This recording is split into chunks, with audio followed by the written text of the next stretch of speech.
Hi! So this is going to be my August favorites video, and first and foremost, before I get into my favorites, I just want to say that I sincerely apologize for not uploading at all this past month. I know it's no excuse, but I have been extremely busy. As we all know, back to school season is here. A lot of the people in my area for public schools have already gone back to school, but I am taking full-time classes at my local college. And then on top of that, about a month ago, I got a part-time job. So I've been trying to juggle all of this stuff that's being thrown at me, and at the same time, I do want to keep making videos. So this past month has been kind of a flunk, but all throughout September, I've planned quite a few videos that I'm going to do and gonna try and upload on a steady schedule since I know what to expect now. If you haven't seen my July favorites video, I'll link that in the description box. Mainly all that stuff was like body care and skincare, but for this month, as I'm looking at the stuff in front of me, I see that a lot of it is makeup. It's just a bunch of things that I noticed that I've been going back to or using a lot or just really liked. So let's get into it.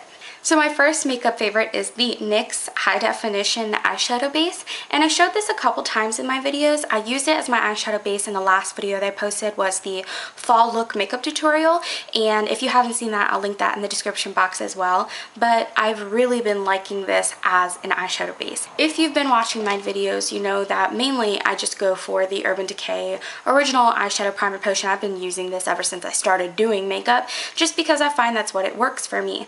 But it is quite pricey for a large size tube. It is $20, and I mean, it's a lot. You do get quite a bit of product though, and you'd only have to use a little bit.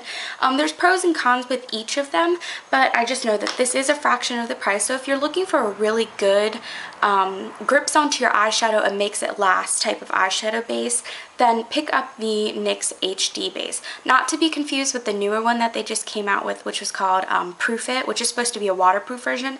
This has no claims of being waterproof, just so you know if you do want to go out and get this.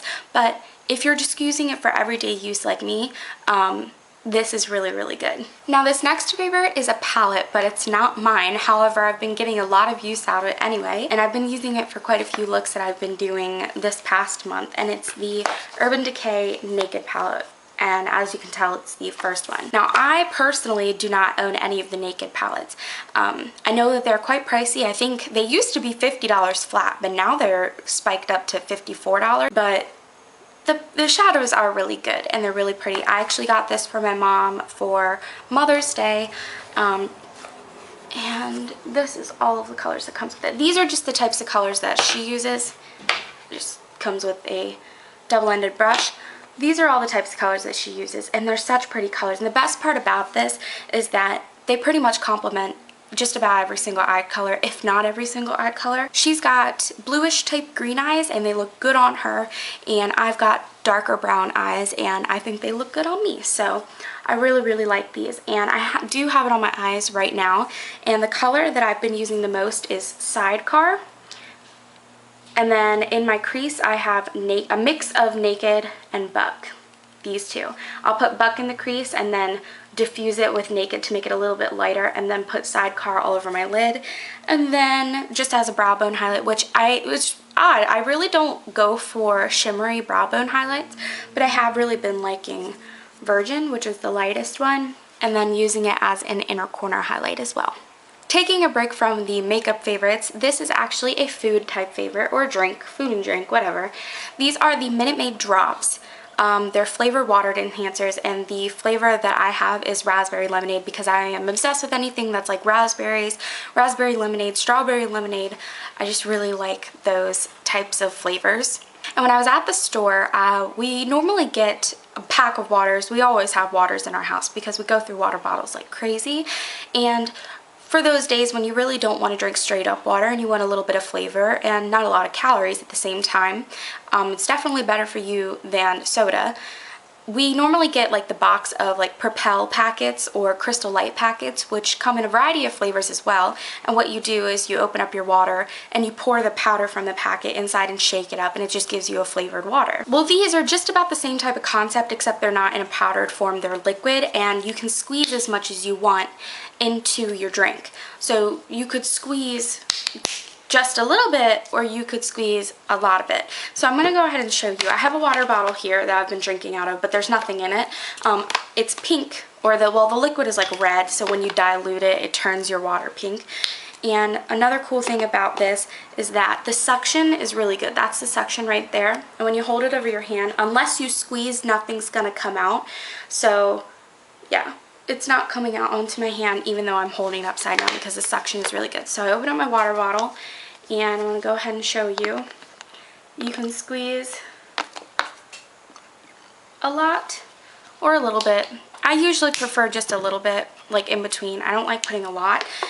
You don't have to necessarily shake this up, but I do anyway, just to get all that product in there. And then now you have pink water that tastes really, really good. And then another bonus is that if you're on the go a lot and you like to have water, but you don't like drinking straight up water, just throw a water bottle in your purse and always have this with you. Or if you're out and about and you have this in your purse and you buy a water bottle, you can just pour this in your purse pour this in your water bottle. Please don't pour it in your purse.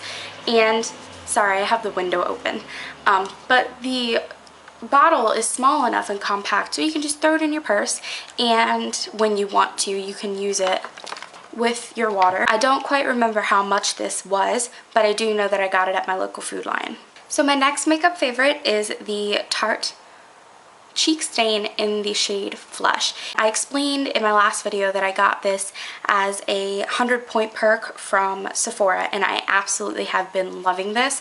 And I know that the full size is so expensive, so I don't know if I like the fact that I like it, let's put it that way, because it's $30 a piece. I looked it up.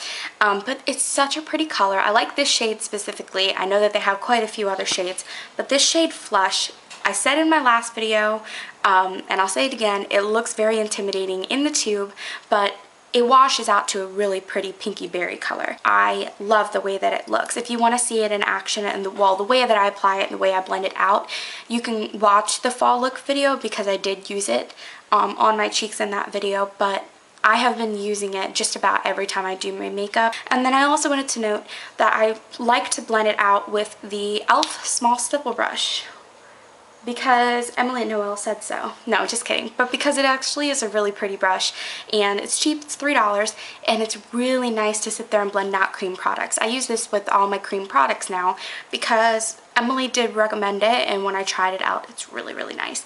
So if these two together, I guess you could say that these are my favorites together, is these two.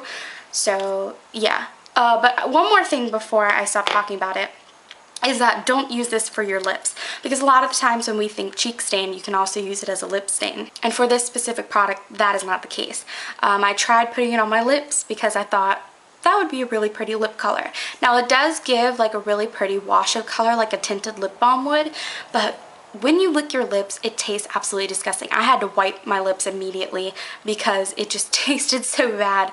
It's made with T5 Superfruit Complex, and it smells like a fruity cocktail, but it does not taste like a fruity cocktail, so please don't put this on your lips because it tastes gross. And then my last makeup favorites I also used in my fall look video, and these are the Milani Bella Eyes Gel Powder Eyeshadow, and the shades that I have is Bella Ivory, which is a satin matte finish. I'm going to go ahead and swatch it on my hand. If you can see it. Very pretty, and you can sheer it out to be a really pretty highlighter. And then the orangey one is Bella Mandarin, and this is also a satin matte finish. Very pretty pastel type orange. And in the videos that I've seen of these eyeshadows, people are like, you would think that they look bouncy because it does have that indentation in there, as you can see. They do look like they would be bouncy, but they're not. And I'm kind of happy that they're not, in all honesty, because any kind of bouncy product that I've tried didn't really work out for me. So I'm going to go ahead and swatch that, and you can see how pigmented that is and how pretty it is. I did use it on my eyes in that video. I got mine from CVS, I think for $4.59 a piece, which isn't too terribly bad, but I believe you can get it for a little bit cheaper on the Milani website. And unfortunately, this month I have an unfavorite. I've been pretty good with not having any unfavorites, which is always a good thing because you don't want to run across a product that you don't like. but then sometimes it happens. This I've actually had for a few months, and I've been trying it on and off, but I've just decided that I don't like it. This is the Neutrogena Crease Proof Eyeshadow in the shade Perfect Pink, number 30. And first off, I want to say the good things that I like about it. So I do like the packaging. I think the packaging is sleek and it's pretty. And I like the fact that it's retractable, because I always like retractable products, which means that you either A, don't have to sharpen it, or B, you don't have to dip your finger in something, which is always a plus. And so it's just a really pretty pale pink color. It seems like it's coming off a little bit more pale on camera, but you get the drift. It's just a basically very pale, shimmery type pink color. You can see right there that it's coming out of the packaging, and I don't twist it up like that very often. What happened when I first started using it is that I would twist it up, and when I went to go press in on it, it would go down, and that obviously doesn't help me. How am I supposed to use it if it keeps trying to get pushed back down into the tube? But that's not part of the product itself. That's just part of like manufacturer's error or just packaging error, that kind of thing. But the product itself, the color, yes, is very pale, but when I tried applying it to my hand or to my eye, the color went on very unevenly and patchy. The shimmer particles show more than the pink does. Again, it applies very unevenly, so it's very patchy, and obviously that's not very easy to have a one shadow eye look if it's going to go all over your lid, not very creamy. So with the price, with the color payoff, and with the unevenness, the packaging and stuff like that, I was just like, okay, I'm done. I did notice that they had quite a few other colors that were a little bit deeper, but knowing just what I've dealt with this one, I don't have any desire to go back and try any more of the shades. So those are all of my favorites, and unfortunately my unfavorite. I really hope you liked this video, and again, like I said, I will get a lot better with uploading videos all throughout September. I already have quite a few ideas of what kind of videos I want to film, and also I do have an empties video that I'm going to be filming quite soon, because I just have way too many empties that I need to go ahead and get through and kind of like declutter and whatnot. So you have that to look forward to if you like empties videos. I hope you really like this video. I really appreciate it, and I'll see you again in my next video. Bye!